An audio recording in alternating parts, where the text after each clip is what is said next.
Hello everyone, welcome to my channel. आज के इस न्यू वीडियो में शॉर्ट सीरीज के स्टोरी को हम लोग कंटिन्यू कर रहे हैं। तो आज नई स्टोरी है जिसका हेडिंग है द फुलिश फ्रेंड।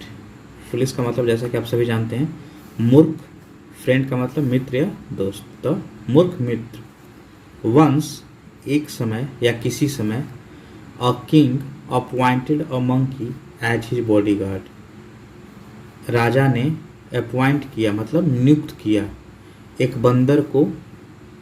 एज यहाँ पर हो जाएगा प्रीपोजिशन के रूप में, जिसका मतलब के रूप में। हिज बॉडीगार्ड अपने अंगरक्षक के रूप में राजा ने एक बंदर को नियुक्त किया। वन डे एक दिन the monkey was guarding the king. एक दिन बंदर जो था पहरा दे रहा था। गार्ड मतलब यहाँ पहरा देना, पहरा दे रहा था। वाज गार्डिंग है किसकी? द किंग की, राजा का पहरा दे रहा था। While he was sleeping. While बताता है समय के टर्म में। जब ही किसके लिए यहाँ पर आया है? तो किंग के लिए। ही वॉज स्लीपिंग जब वह सो रहा था, मतलब जब राजा सो रहा था। अ लिटिल लेटर, लिटिल का मतलब है कुछ देर बाद, कुछ देर बाद या कुछ समय बाद। A fly flew into the room. मक्खी जो था उड़ती हुई रूम में घुस गई। फ्लू इनटू द रूम मतलब रूम में घुस जाना, उड़ती हुई घुस गई रूम में। And buzzed around the sleeping king. Buzz मतलब होता है जब उड़ते हुए एक मरमरिंग साउंड आता है, जो मच्छर वगैरह जो या मक्खी वगैरह जो आवाज़ निकालती है उसी को बज कहता है। तो और क्या करने लगी? बज अराउंड करने लगी, मतलब आवाज़ निकालते हुए उड़ने लगी। कहाँ? राजा के, जो सोया हुआ राजा था उसके इर्द गिर्द में उड़ने लगी आवाज़ करती हुई। द मंकी बंदर waived his hands and drove the fly away. बंदर ने अपना हाथ हिलाया, वेव किया अपने हाथ को, और ड्रोव अवे मतलब होता है दूर भगा देना, और मक्खी को कहाँ किया? दूर भगा दिया। बट द फ्लाई रिटर्न्ड, लेकिन मक्खी जो था क्या हुआ? वापस लौट आया।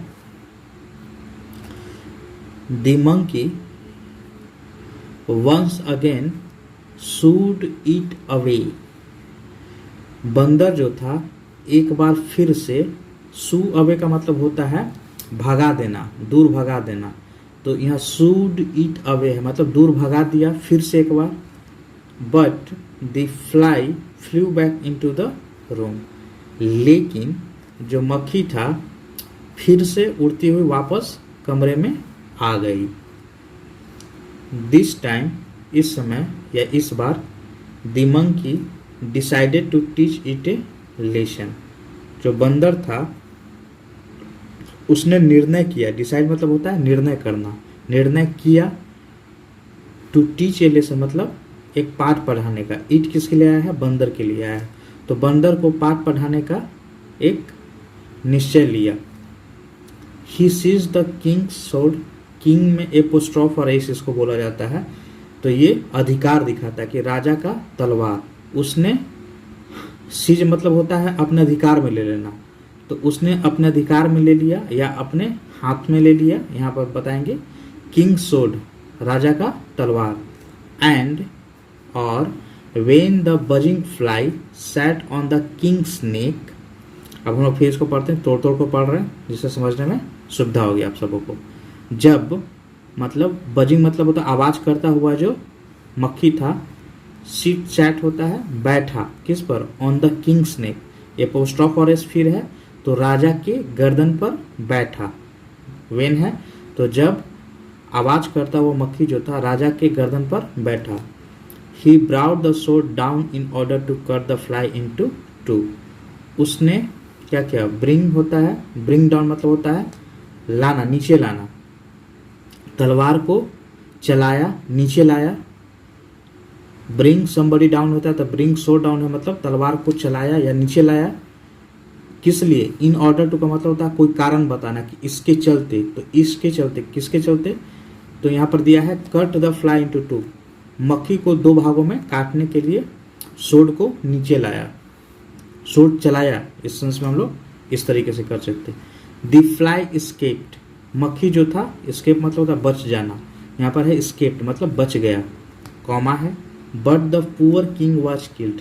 लेकिन जो बेचारा, यहाँ गरीब से नहीं समझ जाएगा, यहाँ आ जाएगा बेचारा। बेचारा जो राजा था वो मारा गया, वॉच किल्ड हो गया, मारा गया। अब देखिए, समटाइम्स अ फुलिश फ्रेंड, कभी कभी मूर्ख दोस्त भी जो होता है, does more harm then A wise enemy, कभी कभी जो मूर्ख दोस्त होता है ज़्यादा हानि पहुंचा देता है, किसके बनिस्पत, एक बुद्धिमान शत्रु के बनिस्पत ज़्यादा हानि पहुंचा देता है। अब देखिए यही कहानी था। मॉरल ऑफ द स्टोरी देखिए क्या है, to employ a fool is a tragic mistake. Employ मतलब होता है किसी को नियुक्त करना या किसी को नौकरी पर रखना, किसी मूर्ख को एम्प्लॉय देना क्या है, एक ट्रैजिक मिस्टेक, एक दुर्दांत गलती है जो कि काफ़ी बड़ी हो सकती है, मतलब इसका कष्टकारी परिणाम हो सकता है। इसलिए कभी भी मूर्ख आदमी को किसी वैसे काम पर मत रखिए जो काफ़ी सेंसिटिव हो या काफ़ी इम्पॉर्टेंट हो। तो यही आज का लेसन था। होप कि आप सभी को अच्छा लगा होगा। अगर अच्छा लगा तो लाइक शेयर और सब्सक्राइब जरूर कीजिए और वीडियो को अंत तक देखिए, तभी आप सभी सीख पाइएगा कि किस तरीके से हम लोगों को रीड करना है, किस तरीके से सेंस निकाला जाना चाहिए, और धीरे धीरे आप सभी लोग इसको सीख